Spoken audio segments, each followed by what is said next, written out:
I went to bed after drinking a nice and cold glass of milk, which normally helps me fall asleep but can give me some of the strangest dreams. I now stand in my old college campus, but it all seems so alien to me. New faces everywhere, nobody recognizable. I immediately know what I'm supposed to do: find my friends. I begin to walk around, everyone looks at me with a smile and the occasional wave, and I shyly wave back at them. All this attention was worrying me. In college I was never this popular, but now I seem to be one of the cool kids. I enter one of the many college buildings and continue my search for these friends of mine. However, I have no idea who I am looking for, but seem sure that I'll recognize them once I see them, and I am determined to find them. I quick walk through the corridors, looking through the windows in each classroom door to try and find these lost companions. I occasionally poke my head through one of the open classroom doors to get a better look. Normally I wouldn't be walking around with such a determined demeanor, since I was always quite a shy and reclusive guy in college. Knowing this was a dream must have helped me somehow. Most of the fear was gone as I realized none of this would matter once I woke up. I decided my search wasn't getting me anywhere and found a bench to sit down. I must have thought I could wait this dream out until I woke up. I sit at the bench for what seems like only a few minutes, but already a crowd of girls have surrounded me. They all look around 17 or 18, I didn't ask them, but they did remind me of the plastic girls from the film Mean Girls. All look beautiful and quite chatty, talking about girly things that I didn't care about. None of the girls talked to me directly, but they had all heard it around me. I find myself surrounded by pretty girls, short skirts and numerous perfumes. I guess this explains the growing erection beneath my jeans. Who could blame me? This is when the dream took a strange turn for the worse. My erection kept growing, making me wish I wasn't wearing such tight jeans that I swear were much looser at the beginning of this dream. I was too busy trying to hide the obvious bulge in my pants that I didn't notice her walking towards me. She was dressed in a traditional cheerleader's outfit, with the short skirt and everything, flanked on both sides by her fellow cheerleaders. The group of cheerleaders quickly cut through the herd of pretty girls surrounding myself and stood in an impressive diamond formation in front of me. If this wasn't a dream, I would have been scared enough to empty my bowels 10 times when suddenly someone shouted, "Lauren." I almost fell back in surprise, but I quickly took a hold of the bench edge to steady myself. I looked up to see who was finally taking notice of me and yelling in my direction, but was blinded by the sun's glare. When my eyes readjusted, I saw the group of cheerleaders in all their glory. Their hands on their hips, the sun shining behind them made them look angelic, but to be honest, I just feared for my life. At the front of the diamond, standing closest to me was Nicole Richie, dressed in the same cheerleader outfit she wore in an episode of Chuck, an NBC show. Her outfit's main color was a creamy brown, bordered with red and white stripes and a cougar's head as the logo. All the cheerleaders were wearing the same outfit, which would have contributed to my growing erection if I was so scared. Nicole Richie then spoke in a quieter and friendlier tone, "Come on, it's time for practice," and beamed an excited smile right at me. I didn't know what to do or say, but before I could do anything, 2 of the cheerleaders took a hold of my hands and pulled me up from the bench. They linked their arms with mine and began to pull me away. I would have tried to get away, but I found I had nowhere near enough strength and the 2 cheerleaders easily overpowered me. I was pulled along with this group of cheerleaders, and every attempt I made to stick my feet in the ground was ruined by rough tugs on my arms from the 2 cheerleaders. Nobody seemed to realize that I wasn't having fun at all, as everyone was still smiling and cheering, talking about perfecting their pyramid routine. Soon the merry band of cheerleaders and myself arrived at a large gym, where several blue mats and crash mats had been arranged. The cheerleaders dispersed and began their routine with cartwheels, backflips and all that, whilst the 2 holding onto my arms slowly pulled me into the center of the gym. I found myself once again surrounded by dozens of beautiful cheerleaders, all performing various flips and jumps around me. All I could do was stand there in the center, because I couldn't escape. The gym exit was clearly in sight, but every time I tried to escape, someone pulled me back by the waistband of my trousers, which were starting to feel short as well as tight and uncomfortable, stopped every attempt I made to move towards them. I bumbled around in the center for a while, until all the cheerleaders began to assemble around me. I heard someone yell pyramid, and almost immediately after that there were girls taking hold of my feet and ankles. I was lifted up by my feet within seconds and was balancing precariously on the hands of the two cheerleaders beneath me, who were then lifted up with the same method. This continued until there were 3 levels of cheerleaders beneath me, and I had never felt so close to a gym roof before. I looked down and saw the squad captain Nicole smiling proudly whilst some other cheerleaders behind her were clapping excitedly. The mood down on the floor and the first 3 levels of the pyramid was jubilant, but I was fearing for my life. Even if this was a dream, I wasn't even sure if it was a dream anymore. The pyramid of cheerleaders quickly disassembled without an accident, for which I was thankful, but I was soon surrounded by overexcited cheerleaders who were acting like we just won something important. I found this odd because all I had won was a battle to control my stomach. I can't remember ever being that high up from the ground. I breathed a sigh of relief when I was back on solid ground again, but as I went to run a hand through my short masculine hair, I noticed it felt much smoother and longer. My hand continued to the back of my head where I noticed my new long hair was tied in a ponytail, the end of which was reaching right beneath my shoulder blades. In stunned surprise, I pulled the ponytail back over my shoulder to examine it closely. My hair was clearly much longer than it was at the beginning of the dream, but what scared me the most was that it was no longer the light brown color I was used to, but a honey blonde. I was freaking out, and began to notice more changes. My arms looked thinner and my hands more feminine. My nails were long, curved and painted in a pale pink polish. I moved away from the group of cheerleaders, with enough stealth to make sure I wasn't noticed, and then held my arms up to one of the low-hanging wall lights so I could examine the changes closer. There was no hair on my arms, and the skin tone was darker instead of the pale white I was used to. I thought to myself, it'll be over soon. I turned to the wall and began lightly knocking my head on the soft padded material, hoping it would make me wake up, but this only made me realize that more changes had occurred. I thought only my head was touching the wall, but I felt pressure on my chest every time I knocked my head. I looked down and screamed aloud in an oddly high-pitched tone. "I have boobs!" I said less loudly, B-cups to be exact.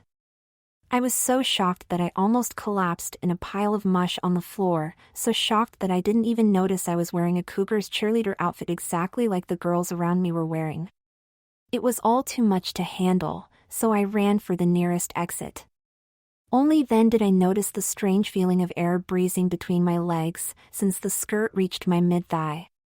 My penis would have been out there for all to see, but I couldn't feel it, for sure the erection I had earlier was gone.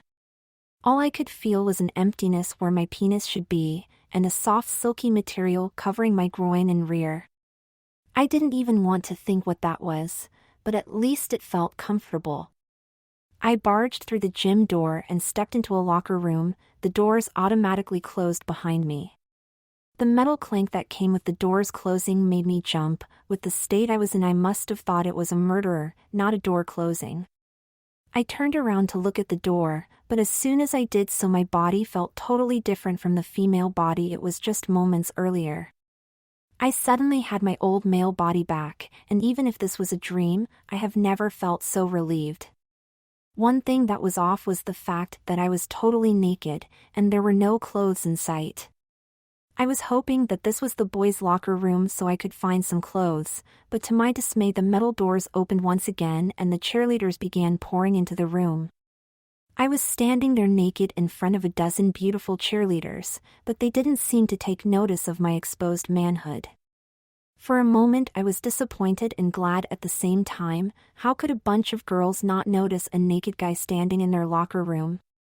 My question was answered when the group continued walking towards me. Each was talking to one another about the practice session and everyone was still in a jubilant mood. Some of the girls walked around me and cheerfully patted me on the back, whilst Nicole Richie walked towards me, forcefully turned me around and began pushing me towards an aisle of lockers. I wasn't sure what was going on anymore. Did they think I was a girl? How can they not notice my manhood swinging about? Nicole made me sit down on a bench in the center of an aisle of lockers, facing her as she began to undress. I noticed the name on her locker said Heather C., the name of her character in that episode of Chuck. There was a pinkish uniform hanging in her locker, which included a blouse, pleated skirt, sweater vest, and a pair of 4-inch stilettos. Heather grabbed the whole lot and rested it in a neat pile beside me, whilst everyone around us began to undress and seemed totally cool with the naked guy sitting in the center. I handed each piece of clothing as Heather asked me to. I didn't say much since I didn't mind sitting there if none of the girls did. I didn't want to ruin it. Heather placed a pair of golden hoops in her ears and a silver necklace around her neck, and then sprayed a sweet-smelling perfume beneath her neck. She was ready to leave, as was all the other girls in the room, but I was still sitting there naked.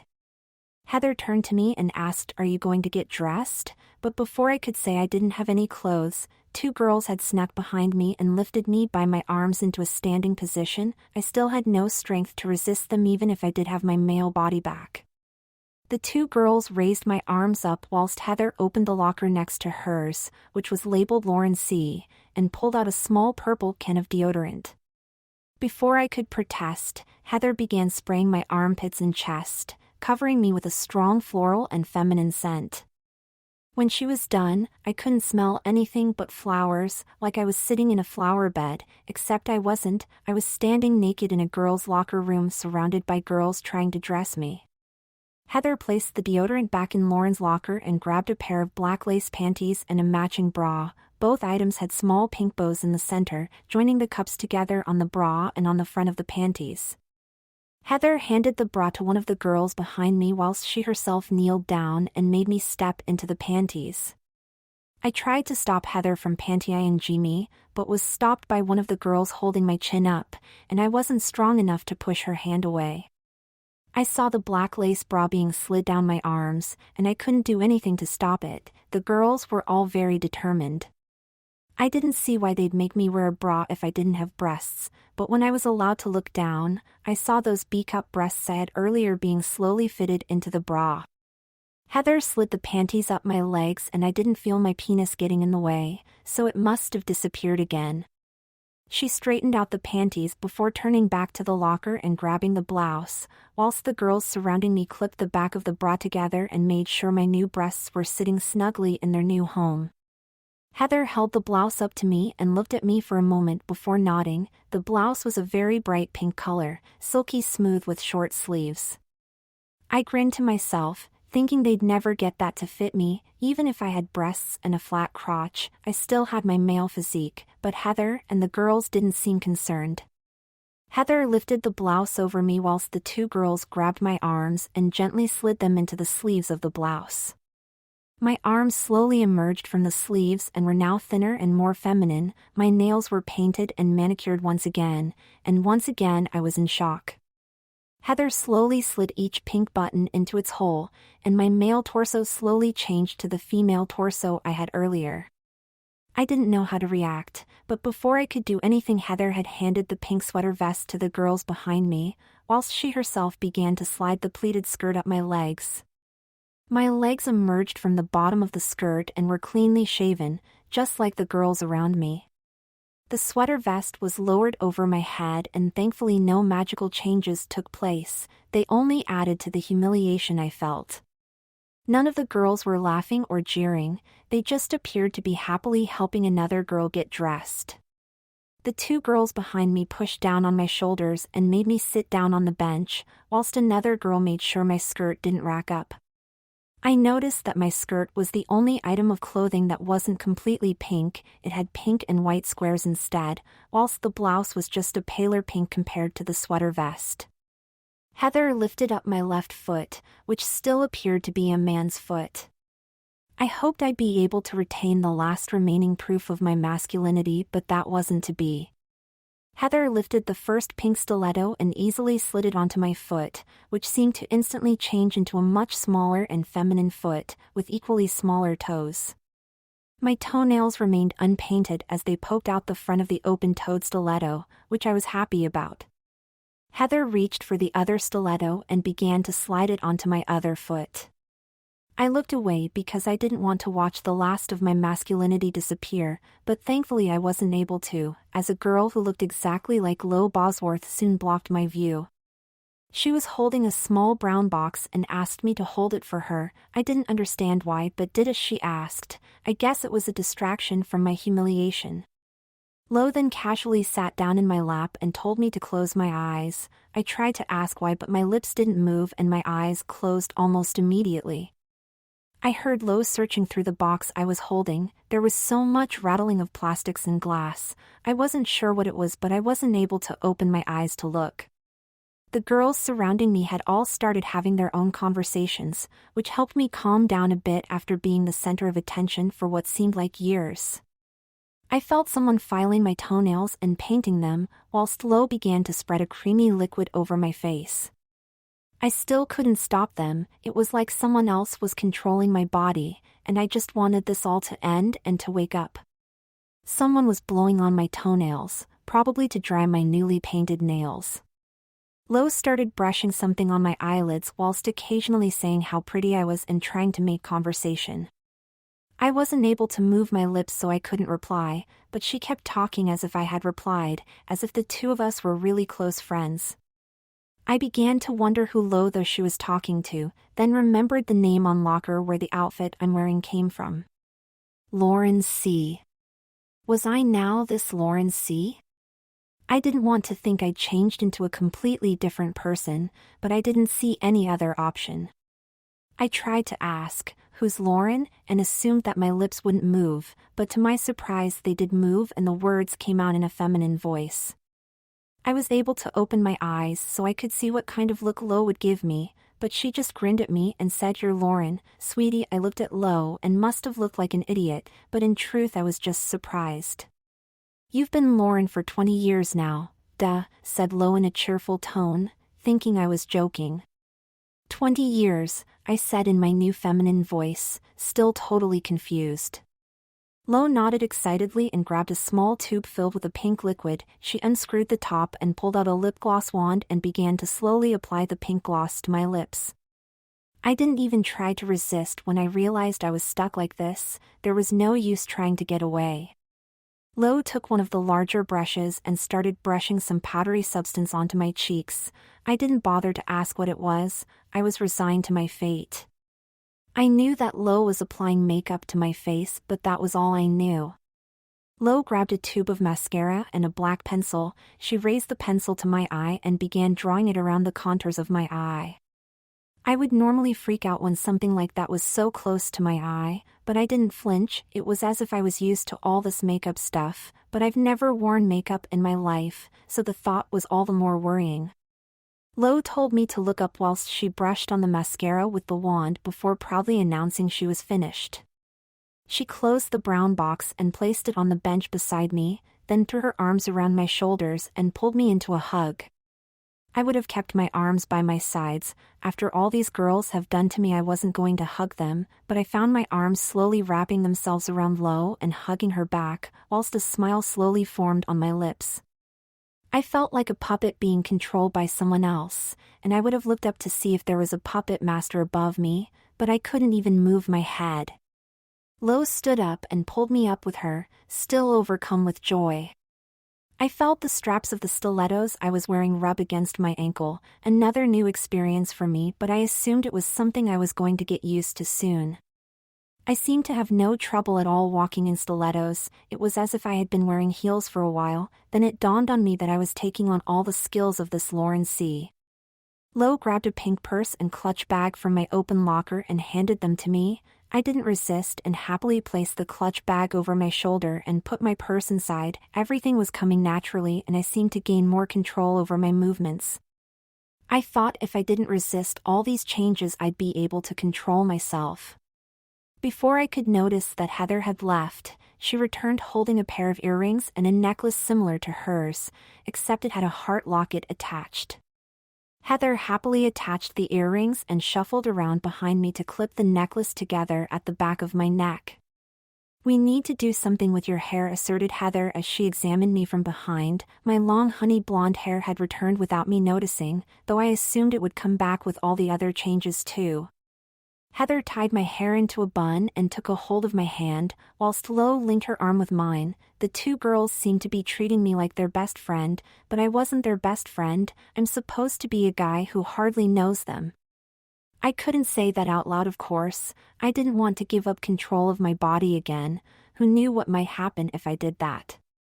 I tentatively asked what's wrong with my hair, as I didn't see anything wrong with it. I always had a thing for blondes. I wanted to add more to my argument, but before I could utter another word, Lo had placed her finger on my lips and told me to shush. Heather tugged on my arm and I began to follow, trying not to be distracted by my stilettos clicking on the floor. Lo clung to my arm as we walked out of the locker room and into a busy corridor full of students. Everyone was looking at us. Heather walked through the crowds with determined demeanor. I tried to hide behind her, hoping I wouldn't be recognized as a guy wearing this outfit. Nobody gave me a second look. The guys eyed me up and down and girls smiled happily at me, whilst every few meters someone would shout, "Hey Lauren," and I'd give them a girly wave and smile before being tugged away by Heather. Lo greeted everyone and remained in her bubbly mood for the rest of the journey. I was beginning to wonder if I really looked like a girl. I know I had the body of a girl and the name of a girl, but so far I hadn't seen my face. Was it still the same guy's face I had before, or Lauren's face? I had to find a mirror to answer that question. Heather soon decided we needed to use the toilet, so we took a detour to the nearest girls' toilet. Heather kept hold of my hand and Lo kept a hold of my arm as we entered. The room was painted in a pale pink and white. Everything was clean and there was a strong smell of flowers, everything I imagined a girl's toilet to be like. We walked up to the mirrors attached to the walls with the sinks beneath them. Lo and Heather began primping whilst I just stared at myself in the mirror in disbelief. I should have realized if Lo Bosworth was in this dream and I was a girl called Lauren C., I would have to be Lauren Conrad, my dream woman. I was a younger version of Lauren, 20 years old and as beautiful as she is in those magazines I occasionally read. I continued staring at myself in the mirror and was brought back to reality when Lo asked, "What's wrong?" I didn't reply and instantly ran to one of the stalls and closed the door. I was panicking. I thought I still had my man face, but now I was a totally different person. I was Lauren Conrad. Lo and Heather were standing outside the stall whilst frantically asking what was wrong. I shouted out that I was peeing, but that didn't stop my two concerned girlfriends from pushing the door open. I must have been so shocked that I forgot to lock the door. I wanted to escape now and had to say something. My lips tried to form the words "I'm Lauren Conrad," but what came out of my mouth was a very worried sounding "I'm on my period." I never imagined myself saying that. Lo and Heather looked at me with enough concern to match my worried expression, and instantly took action whilst I stood there fearing for my life once again. I still couldn't believe I'd said something like that. Lo began fumbling around in her bag, whilst Heather proceeded to pull down my skirt and panties. I tried to bat her hands away, but my movements were once again not my own. I found myself standing in front of Lo and Heather obediently. Lo pulled a tampon from her bag and handed it to Heather, whilst Heather handed my panties to Lo. I could see what was coming next, but couldn't do anything to stop it. Heather slowly inserted the tampon into my new vagina, the first time I'd felt something inside me like that, and I imagined it wasn't going to be the last. Heather made sure the tampon was in far enough and turned to Lo, who had attached a sanitary pad to the inside of my panties. Lo made me step into the panties once again and slowly slid them back up my smooth legs, then pulled up my skirt and adjusted it to sit perfectly on my feminine hips. I then regained control of my body. I knew I was never going to escape, so all I could do was break down and cry. I sat back on the toilet and held my head in my hands, not caring about the state of my makeup. Lo and Heather huddled around me whilst I cried. I tried to say what was going on, but they must have been hearing something completely different. I must have said something about a boyfriend, as they kept saying, he was never good enough for you. See, everything after that was a blur. Lo, and Heather took me back to our sorority house and put me to bed. I thought I would wake up if I went to bed in a dream, so I quickly leaped into my bed, even if it had pink pillows and a pink canopy, since I was under the impression I'd wake up in my own bed. But I didn't wake up in my own bed. I was still in Lauren's sorority room, and wearing her pajamas. And still in her body. I slid my legs out from beneath the covers and sat on the edge of the bed. I was wearing a silky purple nightie with shoulder straps, which I had to admit was incredibly comfortable. I dragged myself out of bed and examined the room I was in. It was a typical girl's room, and the color scheme was pink and white. The carpet was a shining white and was incredibly fluffy, which felt wonderful around my painted toes. One large window allowed the morning light to shine into my room, whilst a large flat-screen television was connected to the wall opposite my bed. There were several cabinets and chests around the room. I opened each one and found thousands of women's clothes, items, shoes, bags, purses, makeup, and of course plenty of stuffed animals. I sat down on the edge of my bed and felt like I couldn't do anything. I began seeing everything in the room as mine instead of Lauren's, and my old life of being a guy was vanishing. As I sat there sulking on the edge of my bed, Lo walked into the room and beamed me a bright smile. She asked if I was feeling better, and I tiredly replied with a yes. Lo sat on the bed beside me and directed my gaze to the door, where Heather had arrived with some of the girls from the cheerleader squad. They all poured into my room and huddled around me. The closest ones each gave me a hug. I started to act like Lauren and talk like Lauren. Everything became so natural once again. I was even beginning to think like Lauren. The girls started pampering me, braiding my hair and painting my nails.